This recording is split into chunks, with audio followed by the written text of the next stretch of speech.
ये जो आसपास का माहौल आप देख रहे हैं, पीछे धुंध दिखाई दे रही है, सब कुछ धुंधला धुंधला नज़र आ रहा है। इससे ये आइडिया लगाना तो मुश्किल नहीं है कि मैं फ़िलहाल दिल्ली एनसीआर में मौजूद हूँ, क्योंकि जिस तरीके का पॉल्यूशन फ़िलहाल दिखाई दे रहा है, ऐसा अक्सर दिल्ली एनसीआर में ही देखने को मिलता है। तो फ़िलहाल मैं नोएडा में हूँ, लेकिन जब सुबह सुबह हम उठे तो एक अजीब सी स्मेल हमें महसूस हुई कि जैसे कुछ जल रहा है, जलने जैसा महसूस हुआ। लेकिन जब बाहर निकल के दरवाजे से देखा तब समझ आया कि एक बार फिर से वो जो खतरनाक स्मॉग होता है उसने एक बार फिर से दिल्ली को घेर लिया है। तो ये जो अभी आप नज़ारा देख रहे हैं, इससे ये आइडिया लगाना काफ़ी ज़्यादा आसान है कि एक बार फिर से किस तरीके से जो स्मॉग की चादर है उसमें पूरी दिल्ली और नोएडा, उसके आसपास के इलाके, पूरा दिल्ली एनसीआर फिर से कवर हो चुका है।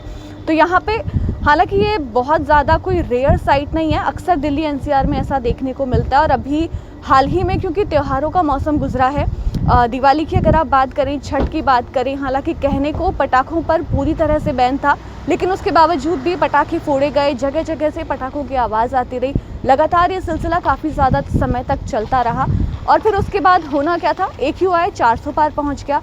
और फिर थोड़ी सी एक बार फिर से सांस आने लगी थी कि आज हम जब सुबह उठते हैं तो हम इस तरीके का नज़ारा देखते हैं। सुबह सुबह का वक्त है, विजिबिलिटी काफ़ी ज़्यादा कम हो चुकी है। सड़कों पर अगर आपने देखा होगा तो आपको ये दिखाई दिया होगा कि गाड़ियाँ जो हैं वो काफ़ी ज़्यादा धीमी गति से चल रही हैं।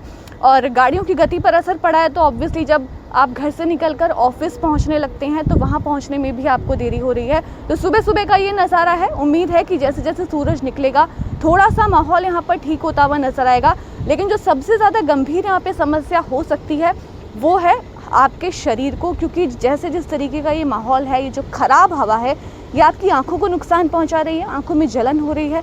थोड़ा सा भी आप खुली हवा में सांस लेने की अगर कोशिश करते हैं तो खांसी आने लगती है। ऑब्वियसली ये जो हवा है आपके अंदर जा रही है, ये आपके शरीर को काफ़ी ज़्यादा नुकसान पहुंचा रही है। तो इससे अपने आप को सुरक्षित रखें, लेकिन साथ के साथ में बाहर जब निकले तो मास्क ज़रूर लगाएं।